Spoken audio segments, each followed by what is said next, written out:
ఎవరినో మీకు పూర్వకాలంలో జరిగే కామెడీగా అనిపించినా కానీ అప్పట్లో సీరియస్గా పైపుల దగ్గర బిందులు అట్టుకుని నీళ్ళ కోసం కొట్లాడుకునేవాడు కదా, నీళ్ళ దొరక్క.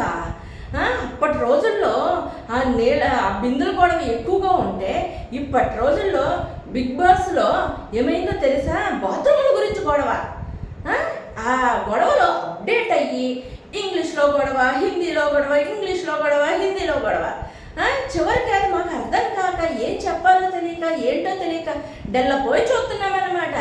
అంటే మేము తెలుగు తప్ప ఏమీ మాట్లాడలేము కదా, వాళ్ళు ఏయో భాష మాట్లాడుతున్నారు, ఏమేమో తిట్టుకుంటున్నారు.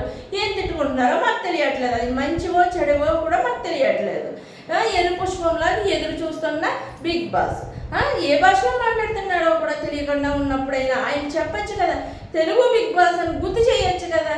ఇదో రకంగా ఉంది ఈ బిగ్ బాస్.